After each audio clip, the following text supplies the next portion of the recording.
Slovenska demokratična zveza je bila ustanovljena, predno je padel Berlinski zid. In je bila sama po sebi seveda posledica dogajanja v Evropi, od stvari, ki so se dogajale, recimo od Helsinške sklepne listine naprej, na Poljskem, na Češkem, spomnite se listine 77, spomnite se solidarnosti papeža Janeza Pavla in tako naprej. Prišlo je do sodelovanja več, tako rečem, slojev, več različno prepričanih politikov, aktivistov, ljudi dobrih namenov. Čas, ko se je stvar do konca skuhala, je bil čas poletja 1988 in eden od protagonistov tega poletja stoji tukaj z nami pred vami. Gre za znameniti vojaški proces pri četverici, na kar smo se povezali in prišlo je do demosa, prišlo je do prvih volitev, z vsemi komplikacijami, z vsemi težavami, z vsemi nasprotovanji in tako naprej. In kot veste, je potem, ko je bila postavljena prva vlada, prva demokratična vlada v Sloveniji, je malo zatem prišlo do plebiscita, potem do sebe razglasitve neodvisnosti, do mednarodnega priznanja in tako naprej. SDZ, Slovenska demokratična zveza, katere član je bil takrat, poleg mene seveda, tudi Janez Janša in član vodstva tiste zveze, je prispevala, da tako rečem, k nastanku prve Slovenske republike. Takrat je Slovenija ujela korak z drugimi evropskimi gibanji in navsezadnje, ko smo videli z delovanjem nove demokratične vlade, tudi korak z razvitejšim delom Evrope.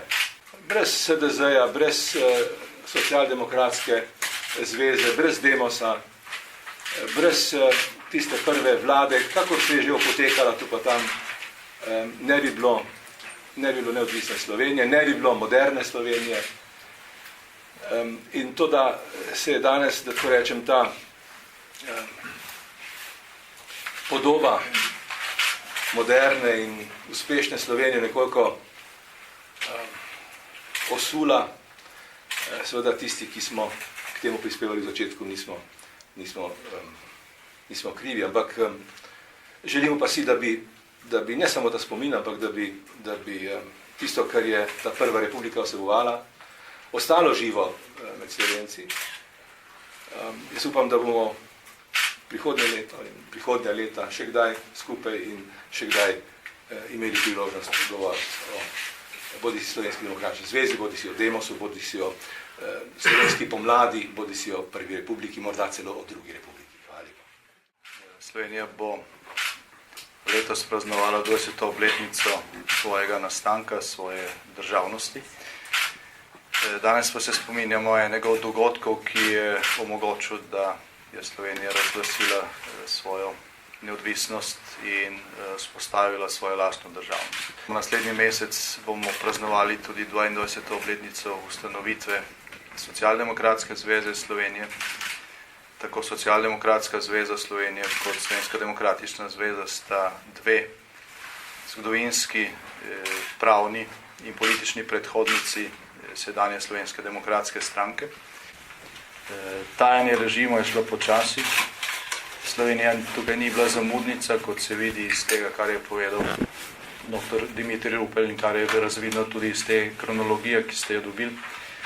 Je bila zamudnica pri tej pomladi narodov ali pa pomladi pred ponovno združitvijo Evrope. Bila je tako po datumih, kot tudi po sami vsebini teh pobud sopotnica. Nekatere iniciative so v Sloveniji nastajale hkrati z iniciativami na Poljskem, kjer se je delno dejansko orala ledina svobode demokratičnega sindikalnega organiziranja in tudi prvih delno svobodnih volitev. V Sloveniji so se pobude za samostojnost, za demokratizacijo, za oblikovanje in uresničenje nekega modernega nacionalnega programa pojavile hkrati z pobudami za ustanovitev nove revije, ki je potem v 57. številki to tudi na teoretski ravni udejanila. Takrat, ko je bil ta ustanovni sestanek v Cankarjevem domu, je bil silen pritisk na to, da bi organizacija delovala znotraj takratne družbeno-politične krovne režimske organizacije Socialistične zveze. Bili so velikanski pritiski, da bi se nastanek teh novih strank in iniciativ ukalupil v takratne obstoječe strukture, tako da je bilo vse skupaj obvladljivo. In kadar se seveda ni bilo, kadar je režim tukaj naletel na odpore, je tudi sam pokazal določeno stopnjo represije. Jaz sem bil takrat na kongresu izvoljen vodstvo Slovenske demokratične zveze, potem za podpredsednika Slovenske demokratične zveze, ampak to takratnim oblastem ni predstavljalo nič, morda kvečen dodatni motiv, da so me maja istega leta, se pravi 89, poslali v zapor na Dob. In čeprav sem bil obsojen na leto in pol, kar je bila kazen, ki je omogočala služenje v vsaj delno odprtem tipu zapora, so me dali v najstrožji režim, v trakt z takrat najbolj razpitim slovenskim kriminalcem Metodom Tropcem. In kot pogoj za premestitev v odprti tip zapora sem moral podpisati izjavo, da ne bom javno nastopil. Teda so šli dogodki naprej, nastajale so tudi nove nadaljne demokratične zveze in režim je bil prisiljen se bolj popuščati. Ne zdrži pa ta teza, ki je danes, nažalost, najdemo tudi v kakšnih zgodovinskih učbenikih, pa v nekaterih knjižnih izdajah ljudi, ki so takrat nasprotovali tako demokratizaciji kot osamosvojitvi, zdaj pa pišejo knjige o tem obdobju, da je takratna edino dovoljena komunistična stranka pač se stopala z oblasti in ob tem se stopu dovolila tudi vse te postopke demokratizacije. Bil je zelo trd proces, pač nekateri so ga ali pa smo ga občutili tudi na lastni koži. Tudi mnogi vaši kolegi, ki so bili takrat v novinarskem poklicu, so morali tudi ob zapisih oziroma so ob zapisih, recimo z ustanovnega sestanka Slovenske demokratične zveze doživljali cenzuro, spremenili so jim naslove, podnaslove, članke. Še dolgo časa nekako nismo uspeli, se spomnim, spraviti to javnost, kdo je bil sploh vse izvoljen v vodstvo Slovenske demokratične zveze. Neke takšne osnovne informacije so bile zanikane slovenski javnosti. Tako kot je takrat obstajalo neko jedro, obstaja tudi danes. V okviru Slovenske demokratske stranke, ki je pravna, politična in tudi moralna naslednica Slovenske demokratične zveze in Socialdemokratske zveze Slovenije, jedro, ki pripravlja rešitve za situacijo, v kateri je danes Slovenija. Nastaja pa tudi besedilo nove slovenske ustave za drugo republiko, v okviru katerega bodo postavljeni oziroma predlagani novi temelji za ključne spremembe, ki jih Slovenija potrebuje. 20 oziroma 22 let, če štejemo zdaj čas od nastanka Slovenske demokratične zveze, je pokazal, kaj od teh pričakovanj, ki smo jih takrat imeli, je bilo uresničeno, koliko od priložnosti, ki so se ponudile spotoma, je bilo uresničenih. Danes vemo, kaj od teh pričakovanj je bila iluzija, oziroma so bile iluzije in kaj je bilo realno.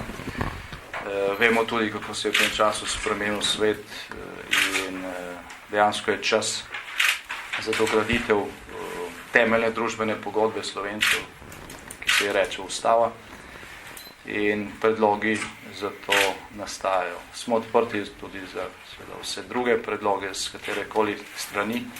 Bilo bi dobro, da bi prišlo tudi tukaj do tekmovanja, vendar pa do tekmovanja v smislu tega, kako naprej, ne pa tekmovanja v smislu tega, kako ohraniti obstoječe. Ker to, kar imamo, se je stekalo. Vemo, kaj je bilo najdeno dovolj težko, vemo, kaj je bilo najdeno prelahko. In temu, kar je bilo najdeno prelahko, je treba dati dodatno težo. Skratka, in ti programi nastajajo. Tisti, ki ste se morda spominjate iz neposrednih izkušenj tega intelektualnega vrvenja pred 22 leti, teh iniciativ, ki so se takrat pojavljale, teh programov, ki so nastajali, teh pobud o tem, kako naj se uredi slovenska prihodnost.